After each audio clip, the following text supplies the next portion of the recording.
It is March 8th, 2026, and in today's video, we'll be going over the breaking news that it was Islam Makhachev that fell off the White House card. And we'll be going over the White House card. But we gotta stick with what's hot. And this is hot. This is the fight that everyone in history wants to see. Ilia versus Islam Makhachev. Who is the best fighter in the world? Who is the greatest MMA fighter of all time?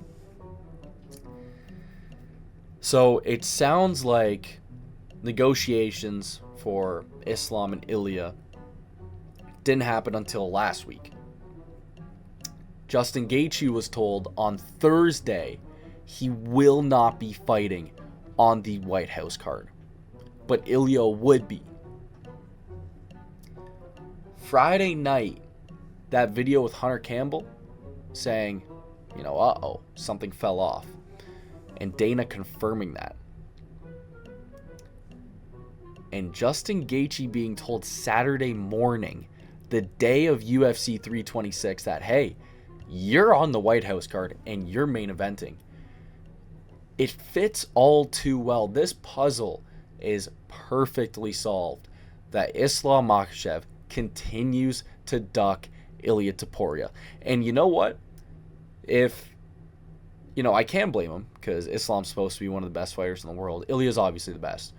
But Islam's supposed to be one of the best in the world, which he is. Him avoiding Ilia before seeing what Charles did to Max Holloway. This was for the welterweight title. This was Ilia going up to 170. After what? One fight at 155? This is a featherweight going up to your weight class, Islam, and you're declining it. This would have been probably the second biggest fight of all time.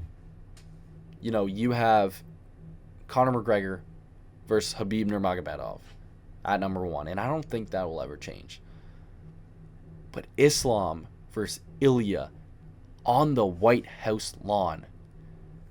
Can you get any bigger than that? Tell me if I'm wrong, but this fight determined who the GOAT of mixed martial arts would have been. You'd have 17-0 Ilia Topuria, who's beat multiple top 10 fighters of all time. Then you have Islam, who's 29-1? Beat some of the best to ever do it. Someone who hasn't been beaten since I was a kid, like a legit kid. It's a damn shame, because this is what the people want. And Islam's terrified. That's the only conclusion that we as MMA fans can come to, is that Islam is terrified of Ilia Topuria. And I can't blame him, because I think Ilia mops the floor with him. I think Ilia absolutely mops the floor with him. I can't believe it. So that's why the two titles were still on the board. So it makes sense that this was the fight that fell off. How about we talk about the UFC White House card? Because it's not... It's that is bright. Can you give me a moment to put this into dark mode? Thank you. Wow, that was bright.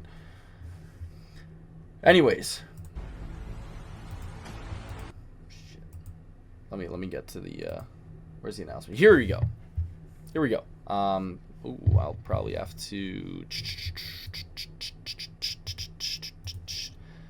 I'll probably have to move me around. Hang on.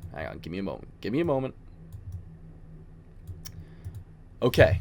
So here's the UFC White House card called Freedom 250. Ilia vs. Gaethje as the main event. I mean, Gaethje's should be nowhere near this, but Ilia Topuria, ding ding, good job. Alex Pereira versus Cyril Gane as the interim heavyweight championship. This has to be for the vacated belt, Dana. What's going on, man? You're getting dog walked by Eddie Hearn. Tom Aspinall can't fucking see. He's signing with Eddie Hearn. You have the chance to make Alex Pereira the first ever undisputed Triple Crown, 3-division, title holder. And you make it an interim bout against Cyril Gane, man. Good fight. Should be for the vacated belt. Sean O'Malley versus Amin Zahabi. I don't like this for Sean O'Malley. I think Sean O'Malley wins. But Amin Zahabi's just a gritty little bastard. And this is back-to-back fights for Sean where I'm like, do you know what you're doing?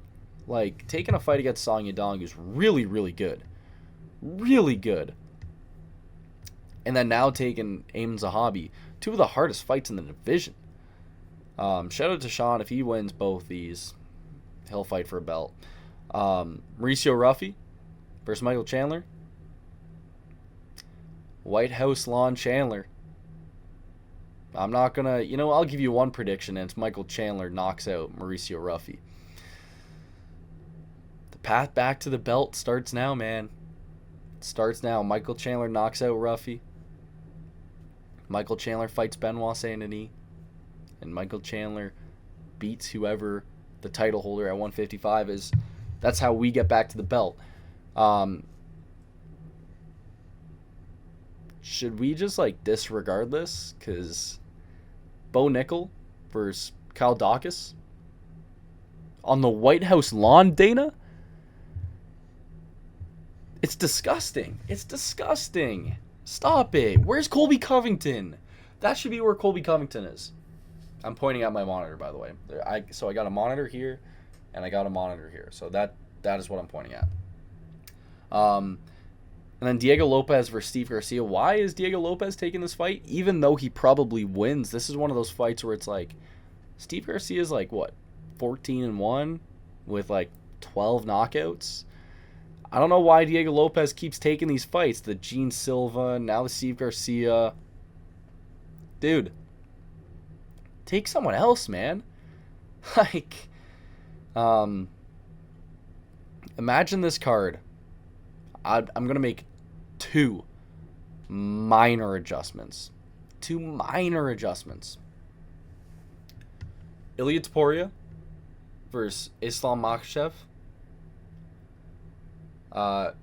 Another adjustment. Alex Pereira, Cyril Gane, vacated belt. Even better if it's Alex Pereira, John Jones. And then that Bo Nickel, Kyle Dawkins slot goes to Colby Covington and Conor